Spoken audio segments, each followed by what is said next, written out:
It's not like, oh, I want to have a break or I want to recover from that first. It's like you have that, you run after it, and no matter what, you're going to get it. Welcome everyone to the Fighters of Perth podcast, where we aim to try and get to know our fighters in Perth just a little bit better and just to get to know their story and their journey. I'm really lucky today to have Damon Nelson as a guest. And yeah, Damon, thank you for coming on board. I really appreciate you coming down. Yeah, of course. Yeah, thank you for having me on. This is something new to me, so I'm sort of like stepping out of my comfort zone a little bit here, but it's good. It's good. So you and me both, looking forward to it. So, all right. So just for listeners at home, just to give you guys a bit of a background, Damon Nelson, he's had an international WBC title. He's got 2 Australian titles as well, both WBC as well. I really love those belts. Really nice and pretty, the nice green ones. They are pretty. And you got the gold medal in the Arafura Games. Yeah, 2019. 2019. Yep. 2 silver international, two silver medals for... Back in my junior days. Yeah, junior days, yeah. Yep, And that's at for the World Worlds. Champions. Yeah. World Champions? All right. World Championships 2016 and 2017 in Bangkok. Awesome. Yeah. Anything else? Anything you're missing? Any state titles? Anything like that? Oh, I got WMC state title. This is going back a few years though, back when I fought Ben Valouri. Okay. Yeah, so I actually stopped him. Do you remember Ben? He probably would have been fighting. He fought out of Peter Boyd's gym.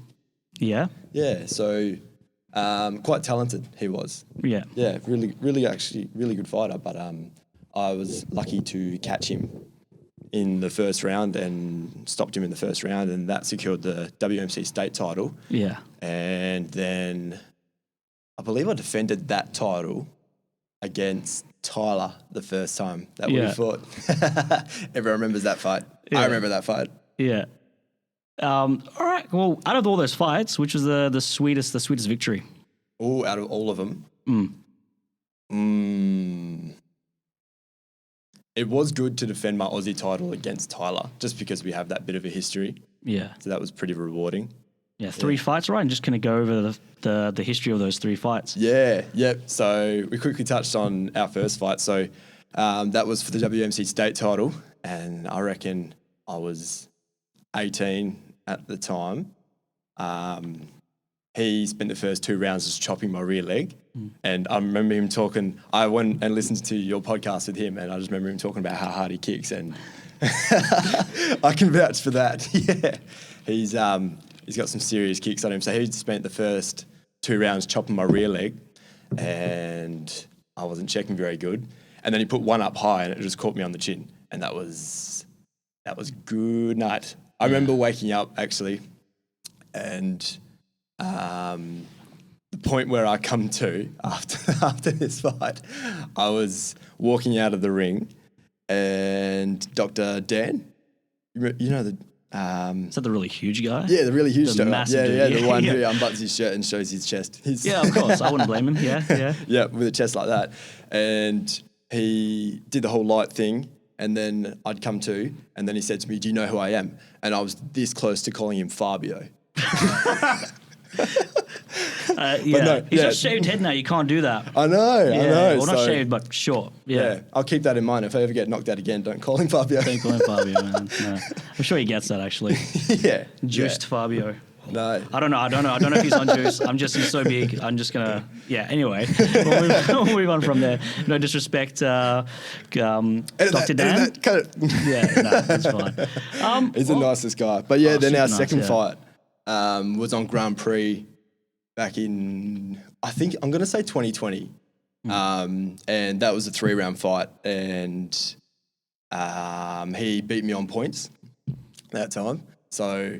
But that fight, it was a big win for me. So probably still one of my favourite fights. Even though I lost the decision, it was a big win for me because I had to come back from the one guy who stopped me. I've never even been 8 counted, let alone knocked out.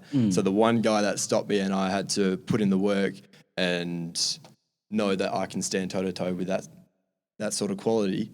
And my game plan going into that was just to be as defensive as possible. So just... make sure he second guesses every time he throws a shot. If he was to kick, because I know how fucking good his kicks are, if he was to kick, then make sure I check it strong and make sure he comes off second best. Yeah. So I didn't score enough, but it was a win for me because I did that.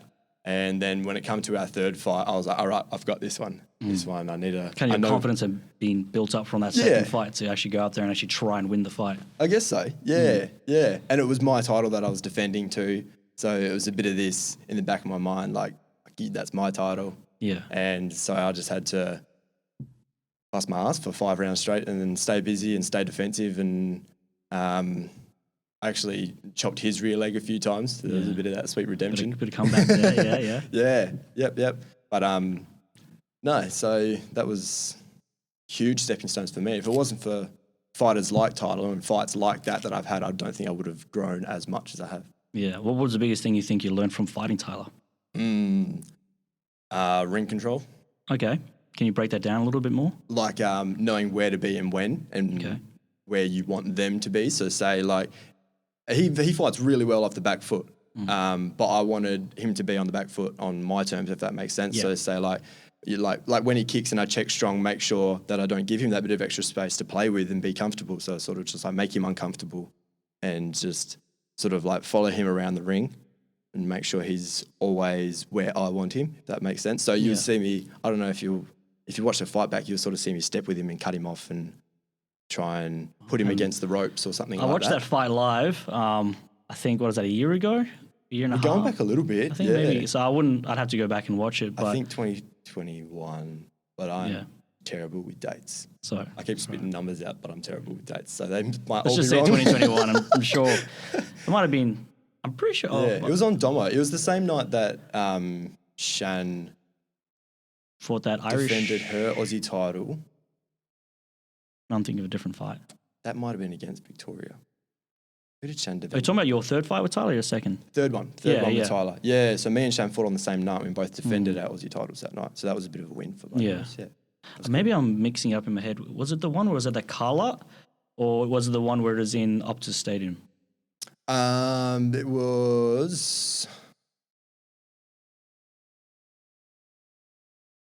I want to say Optus Stadium. All right, let's just go with that. Yeah, we'll just go with that for now. Go with that, yeah.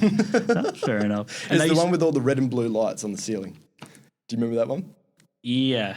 We'll so it was domination, right? So it was domination. Yeah. So then it would have been Optus Stadium. It wouldn't have been because MGTP they did that. At Curtin. Yeah, they do Curtin, but they had the one where it was at the Carla. That one. Oh yes, sir. I know the one you're talking about. Yeah. One, not the most recent, but it was sometime late last year. Domination. Yeah. So you said that was still to this date the only fight you've been knocked out. Yeah, still to this day. Yeah. Yep. How would you explain the feeling of being knocked out to someone who's never experienced that? I guess, even though I wouldn't think of myself as having a big ego, but it still hurts your ego. Oh, so, but it's not the end. So when you come back from something like that, it's way more rewarding than just fighting. So it's the whole, if you want to put it really corny, you say getting knocked down and getting back up again. But that getting back up again is what gives you a bit of extra fire. And that's why I really loved fighting him again, even though I lost, but come back and fighting him again. So getting knocked out isn't the end of your career. And sometimes can be a really big growth in your career. If you can come back from something like that, then it can be huge. It can almost be a catalyst for taking you to another level. Mm-hmm. Yeah. Definitely. So let's go back a little bit to obviously the beginning, right? It's giving the people here kind of like a story of how you got started. Obviously, your dad runs the club, right? So did you start off, since you could walk in Muay Thai, how did you actually get... I don't want to make any assumptions just because your dad teaches Muay Thai, how you actually got started into it. No, it's easy to assume. I know what you mean. But so I was always around it as a kid, but I never took it seriously because I was a kid, you know. So mum and dad been doing it since before I was born even. So I've sort of always been around it. I think I didn't actually take Muay Thai seriously until I was 12. And then I sort of went, okay, I'm going to start training now. Only kids classes because you know how serious kids classes are. But before that, I never really did any classes. I did some karate, I think. Your dad let you do karate? Yeah. Oh, okay. Usually I think he was like, it's right, he's a kid. Okay, fair enough. Yeah. It might have been something like that. But so I did a bit of freestyle karate as a kid. which sort of then become like a little bit of kickboxing and just, it was more just doing something as a kid, I think. And then took training seriously when I was about 12, had my first fight when I was 14. Yeah. Yeah. So all my fights have been under, like I didn't take Muay Thai seriously until I started training with Dad. Yeah. Yeah. Yeah. So then since I started training, first fight when I was 14. So that means at the end of this year, in December this year, that'll mark 10 years. Congratulations, 10 man. years. 10 Thanks, years. man. Say a decade, it sounds cooler. Yeah. One decade. One since decade my first fight. Since your first fight. Do you remember, like, was there a switch in your mind when you're like, so you said you weren't training with your dad, but you're like, oh, actually, I want to start taking this serious. I actually want to start training with my dad. Was there a moment that you can remember, or did you remember just seeing a fight, going to a fight? What was it?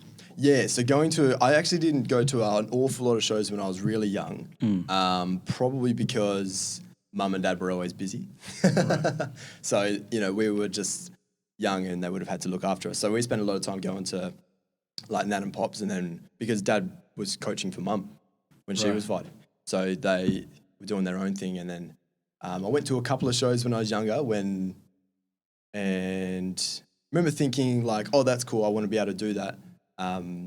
But it didn't really hit me until I'd actually started training under Dad. And that's when I really saw like what all the fighters were doing behind the scenes and the work they were putting in, and then seeing them put that into play. That's like when I started going to more shows, when I was actually training. Started actually falling in love with it.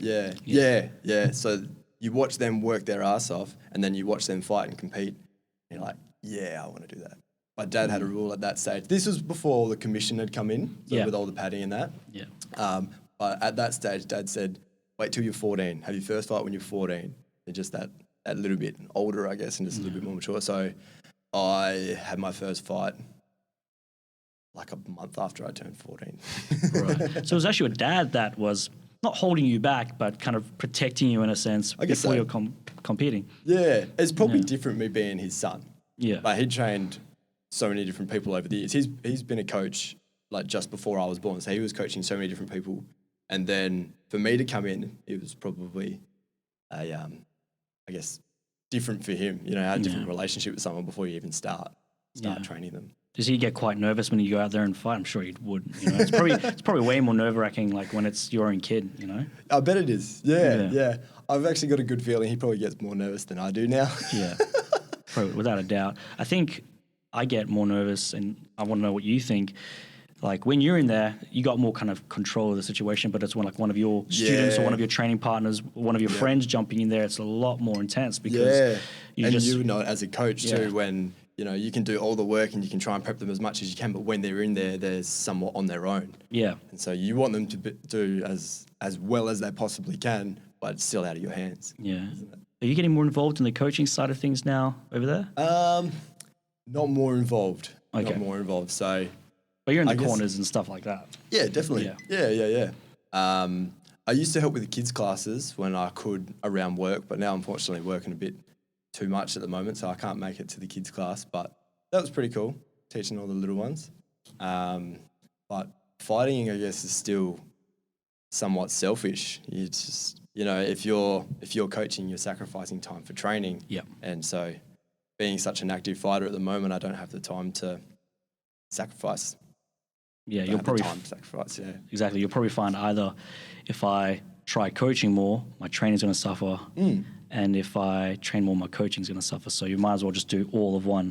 Don't do either. Yeah, it's hard to drip and drab between the two. Hey. Yeah. Sure. What I was going to say is, you've been doing this for a while now. I'm sure you're still going to do it for a lot longer, right? You're still young. What are you, 19, 20? I am 23. 23, all right, but you got a very young face.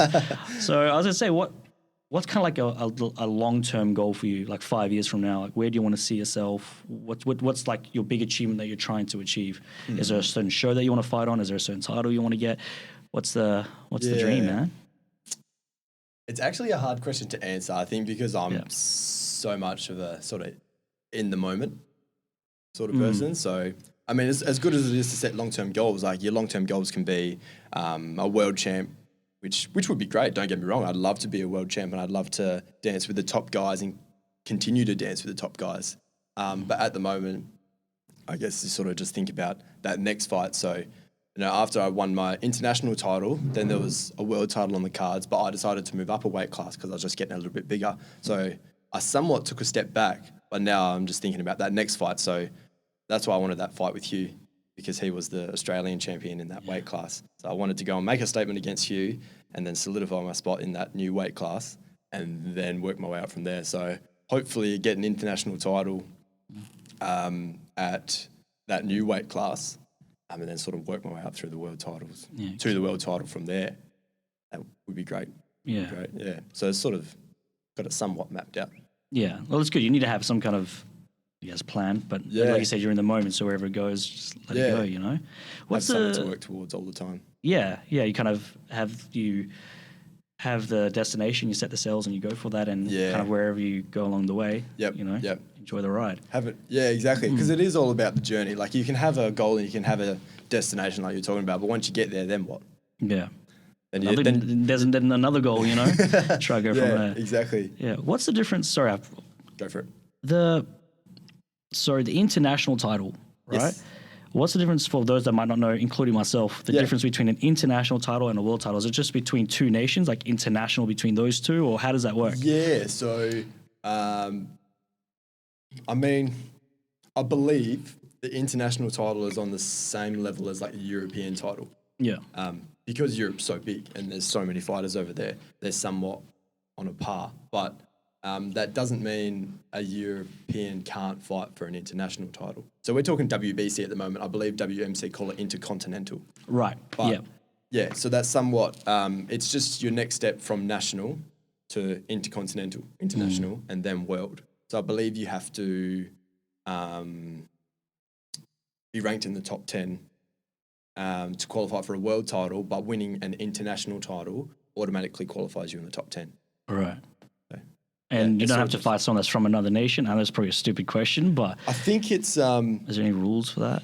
Yeah, well, you can have two people from Australia fight for an international title. Actually, Cruz and Max are just about to fight for the title that I used to have. Right, okay. Yeah. So I vacated that because I moved up to the next weight class. Okay.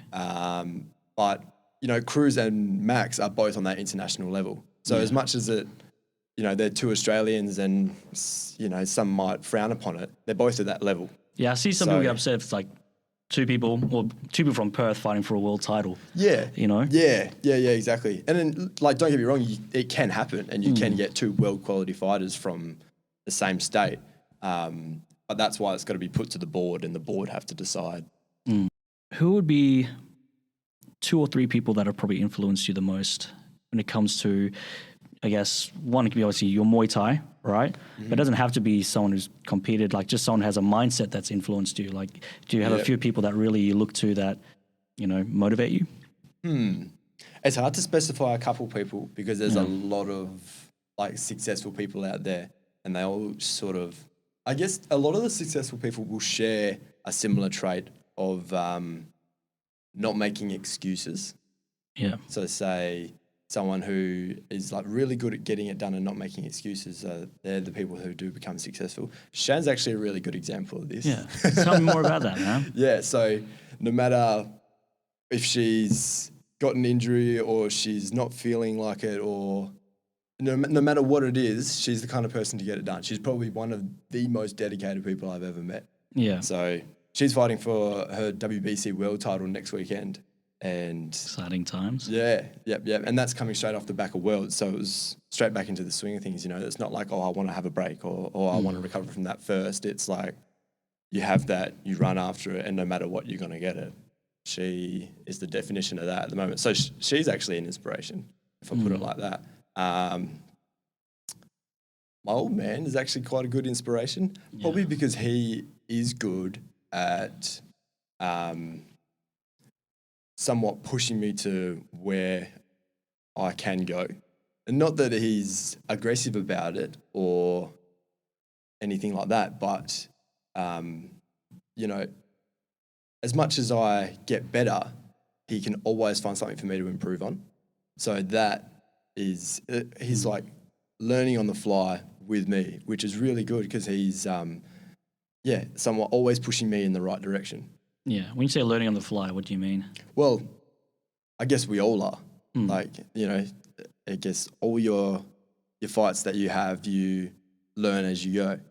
So be adaptable. Like as soon as you think you know everything, you become ignorant. Yeah. So everyone's always learning, and then he's learning with me as well, and learning about me as we keep fighting, and knowing what I'm capable of, and knowing what tools I need and what tools I need to work on. And it just works really good as a coach and a fighter. Yeah. And you guys have that good dynamic. That like, do you guys have anything? Like, obviously, the Muay Thai side of things is probably a good, say, bonding thing for you guys. Like I can't think of the right word right now. Yeah. Do you guys have anything outside of Muay Thai? Is there another sport that you guys both are into, or is it just Muay Thai is kind of like the glue, or the main? Probably not glue. That's probably not the best word, but that main thing, you know, that you guys have, other than him just being your father. Yep.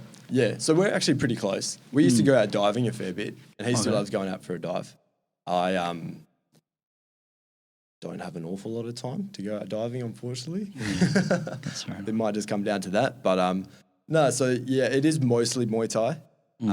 But I think because that's what I spend almost all of my spare time doing is training. And I have like a day on the weekend as a rest day or something like that, sure. But yeah, 90% of the time it is Muay Thai.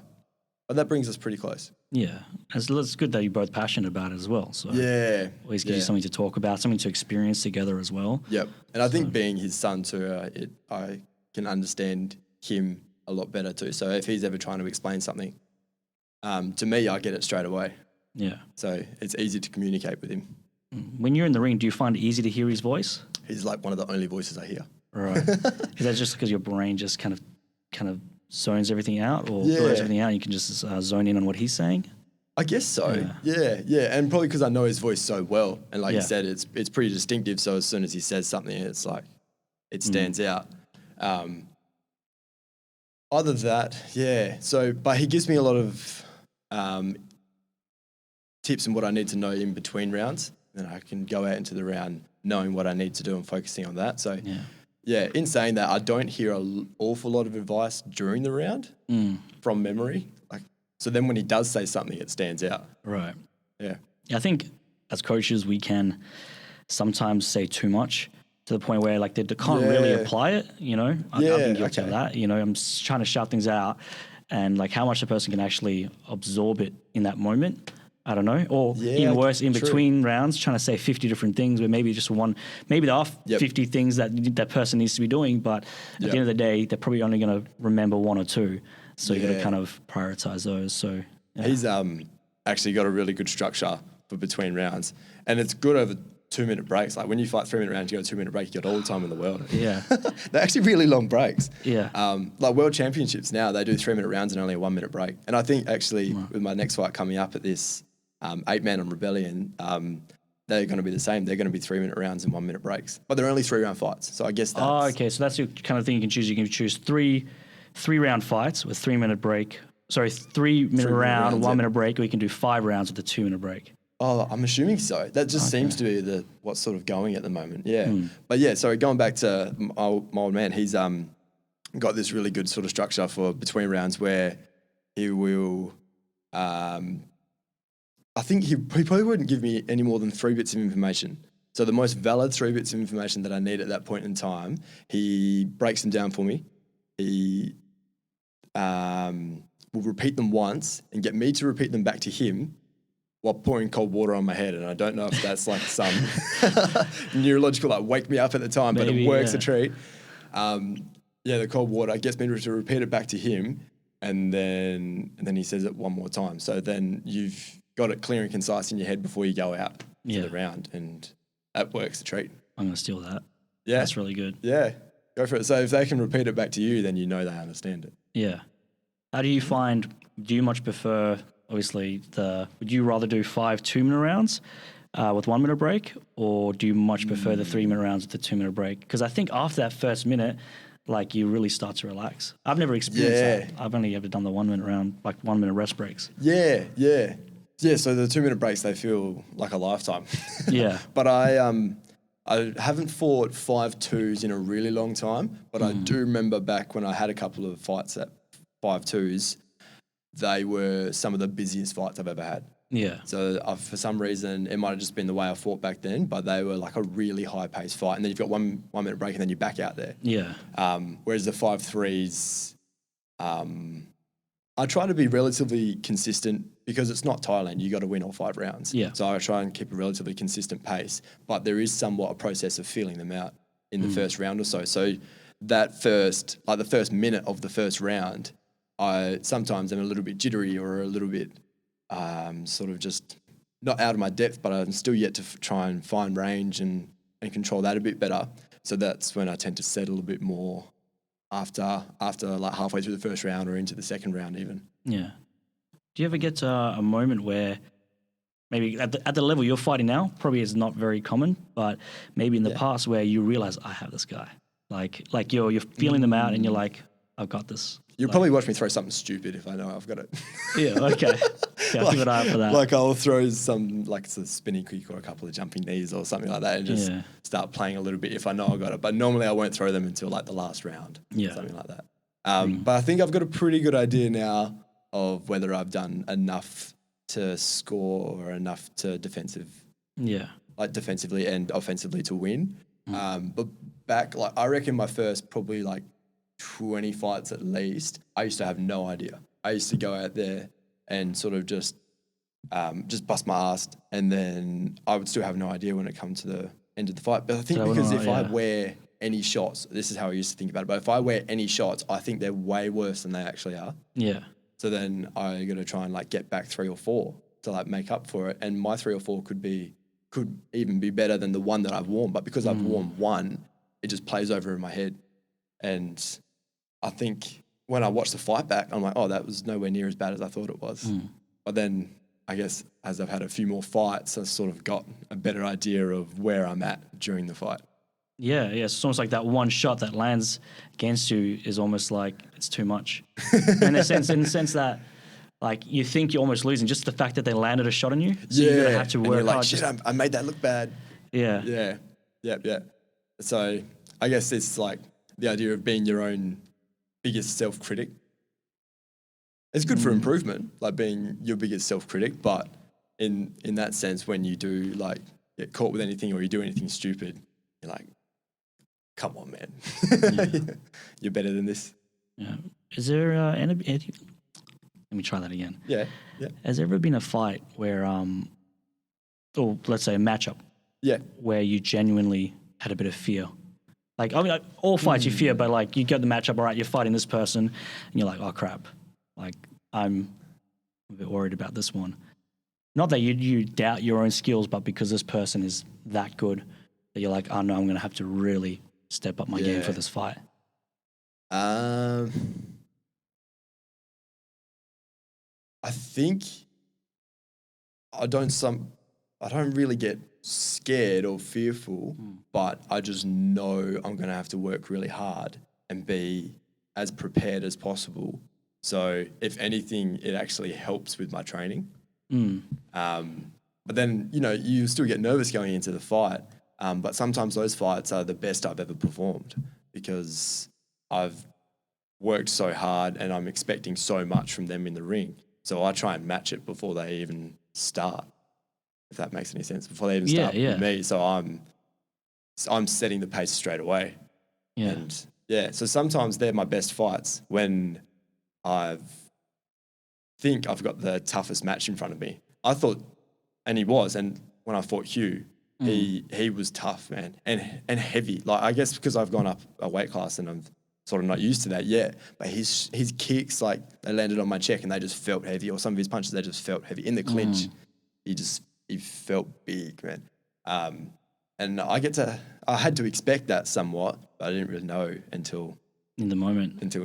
Yeah, exactly. And it's not you like, oh, no, cool, time out. No, I don't want to fight anymore. You got to say, all right, I'm here. No, I'd never do that. Yeah, I don't think you would, man. No. But I think, and there's been times where I've jumped in the ring and maybe I just wasn't prepared enough. I didn't put enough into my training camp. And there was one or two like, why am I here? And that's just, my lack of preparedness for a fight where I'm like, like I don't want to be here right now, but I've got to push to the end. Yeah. But from talking to you, I don't think. How'd you go with those fights? Man, Because I think those okay. fights, those ones where somewhere I won, even though I pushed Yeah. through. Maybe ones where I Yeah. lost. I can't remember specifically. I just remember Yep. the feeling. You know what I mean? And were they somewhat rewarding when you were in a difficult mindset to start it, but then you push through? Oh, of course. You Yeah. know, actually, this is actually about you, but Sorry. I'll tell Start one firing questions. little story. It was my first knockout win. Yeah. That fight, I just did not feel fit. I don't know why. If I didn't put the work, because when I was fighting, can't remember his name now, but Brett something. Anyway, Yeah. we go out first round. This guy from Onyx, I should know his name. I don't know why it's just not coming to me right now. Yep. And we go out the first round. We're just both swinging for it, just going crazy. And I come back at the end of that first round, like That's probably why my you didn't career- feel fit. what? I said that might be why you didn't feel fit, just because you're so gassed. But anyone who goes 100% and then you're matching Yeah. someone else's 100%, It's hard, yeah. dude, there's nothing else like it. No, it's I think probably because I fought like that was just normal for me, just to go Yeah. all out. And I think it's those 2 minute rounds where you get 2 minutes. I've got to try and do as much as I can in those 2 minutes. Yeah. So you yeah. feel almost obligated to go at a super, super high pace. So second round, and then sorry, I'm in the having my little 1 minute break there, Yeah. and I'm not recovering, and I feel really out of breath. And so I come out there, and I'm thinking I'm going to lose this fight. Like, there's no way I can keep that up for. I think it was meant to be a 5-round fight. I don't know how. right. I don't know how this is gonna work, but and also I think it was my first fight without shin pads as well.